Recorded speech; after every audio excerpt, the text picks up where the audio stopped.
Yo, salut à tous, c'est Kael et aujourd'hui on se retrouve pour parler des 1 an de l'Apple Watch. Alors est-ce que vous êtes prêts? Moi je le suis comme d'habitude, c'est parti.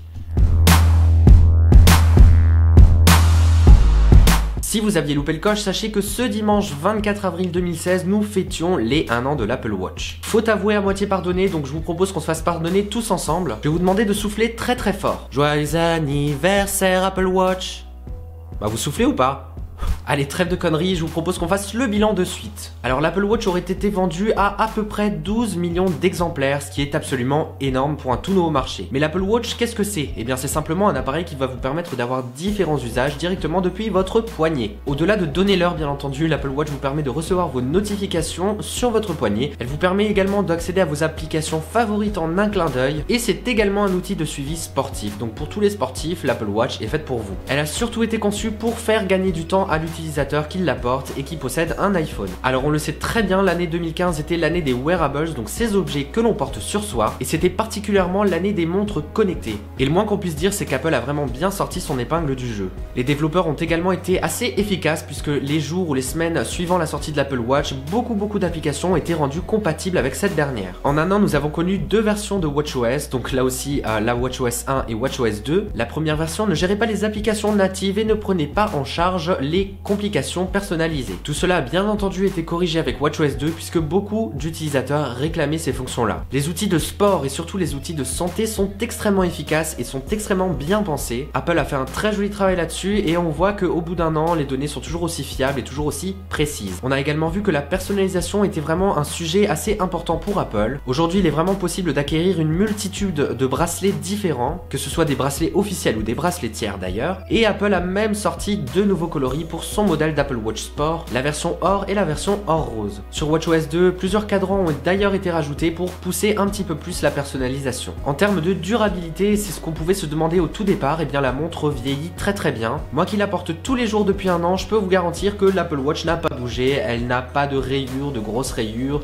l'écran n'est pas brisé, il n'y a rien qui a été dégradé. Sur la version sport que je possède, je note cependant quelques petites micro-rayures au niveau de l'écran, mais rien de bien méchant. Alors la question que nous sommes bien évidemment en droit de nous poser, c'est est-ce que l'Apple Watch a tenu toutes ses promesses? Selon moi, oui, mais en partie. C'est vrai que l'Apple Watch est un parfait complément à l'iPhone. Alors quel bonheur de ne pas avoir à sortir son iPhone toutes les 5 minutes pour juste lire ses notifications. Alors ça c'est vraiment génial. C'est aussi un excellent outil pour les sportifs, alors là ça ne me concerne pas trop, puisque les données qui sont relevées sont extrêmement fiables, que ce soit le nombre de pas, que ce soit le rythme cardiaque, il y a tout qui est très fiable. Pour vous dire, l'Apple Watch sur ces mesures-là sont tout aussi précises que les montres connectées de chez Garmin. Juste un exemple. Par contre, il fallait s'en douter, l'Apple Watch fait parfois perdre un temps fou, mais un temps fou, et là, c'est pas bon du tout. Je vous donne un exemple tout bête. Lorsque je souhaite par exemple consulter mes horaires de bus, je dis à Siri d'ouvrir l'application Transit, puisque c'est l'application que j'utilise. En moyenne, le temps que Siri comprenne et que l'application se lance, je mets déjà à peu près entre 8 et 10 secondes. Ensuite, pour que l'application se rafraîchisse et vienne puiser dans les données de l'iPhone,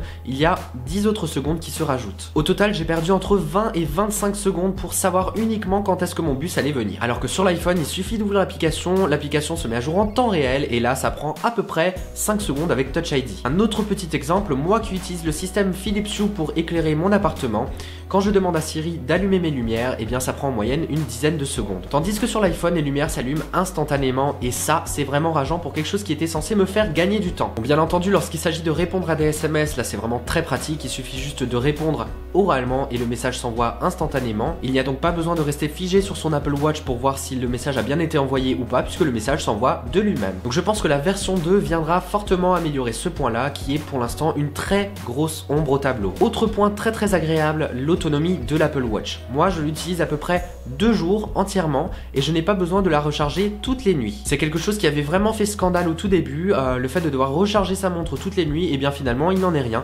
puisqu'en moyenne on doit la recharger toutes les 2 nuits. Et autre usage qui est vraiment très cool, je sais pas si vous l'avez déjà fait, si vous ne l'avez jamais fait, bah c'est le cas de le faire, n'ayez pas peur. C'est vraiment tout con, mais le simple fait de ne pas avoir à enlever son Apple Watch pendant sa douche, eh bien c'est extrêmement plaisant. Alors là vous allez me dire ouais mais t'abuses, tu mets ton Apple Watch sous la montre, mais déconnecte-toi. Mais non, qui n'est vraiment jamais rentré du travail en étant en speed comme pas possible et en attendant des nouvelles de vos amis pour la soirée qui va arriver, hein, dites-le moi. Aujourd'hui on peut très clairement affirmer que l'Apple Watch est étanche, il n'y a pas de doute là-dessus, clairement elle est étanche. Vous pouvez même aller dans la piscine avec votre Apple Watch, il n'y a pas de souci, elle ne se cassera pas. Bon, faut pas non plus abuser, il faut quand même rester à la surface et non pas plonger trop profondément, sinon la pression va faire exploser votre montre tout simplement. Et je sais pas si vous en rappelez, mais moi je m'en rappelle très bien, le petit message de Tim Cook qui disait que lui aussi prenait son Apple Watch sous la douche, et bien finalement il s'avère que ce message là était vrai et non pas purement marketing. Donc si toi aussi t'as envie de faire ton Tim Cook, tu sais ce qu'il te reste à faire. Maintenant que vous savez à peu près tout sur l'Apple Watch et c'est 1 an de vécu, qu'est-ce qu'on pourra demander à la version 2? Bien déjà, il faut savoir que la version 2 de l'Apple Watch n'a toujours pas de date de sortie et on ne connaît toujours pas le calendrier de renouvellement de l'Apple Watch. La seule chose que je pourrais éventuellement espérer pour cette version 2, c'est un gain en rapidité. Je pense qu'il y a vraiment de gros efforts à faire au niveau du processeur pour que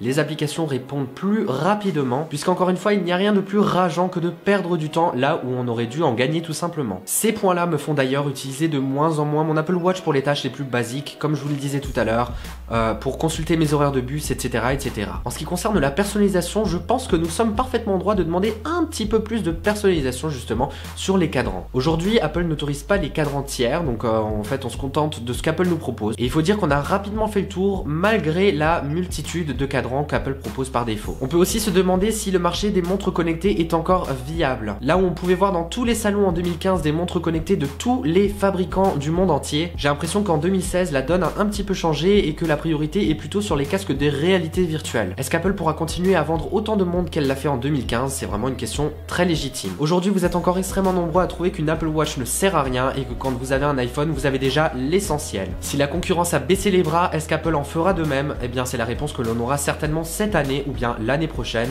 On ne le sait pas, mais ça devrait venir incessamment sous peu. Ouh, je crois qu'on a tout dit, c'est parfait. Si vous n'aviez pas pensé à souhaiter l'anniversaire à votre Apple Watch, eh bien faites-le puisque c'est ce qu'elle mérite. N'hésitez pas également à me dire dans les commentaires ce que vous pensez de votre Apple Watch si vous en avez une et ce que vous pensez de l'Apple Watch tout court si vous n'en avez pas. Est-ce qu'une montre connectée vous intéresse, que vous en ayez une ou que vous n'en ayez pas une? Est-ce que vous avez rangé la vôtre dans le placard ou est-ce qu'elle trône toujours sur votre poignet? Enfin bon, n'hésitez surtout pas à me dire tout ça dans les commentaires, bien entendu j'y répondrai avec un grand plaisir. J'espère vraiment que cette vidéo vous a plu, je vous retrouve très bientôt pour une toute nouvelle vidéo. En attendant, prenez soin de vous, je vous fais des très gros bisous, à très vite, bye.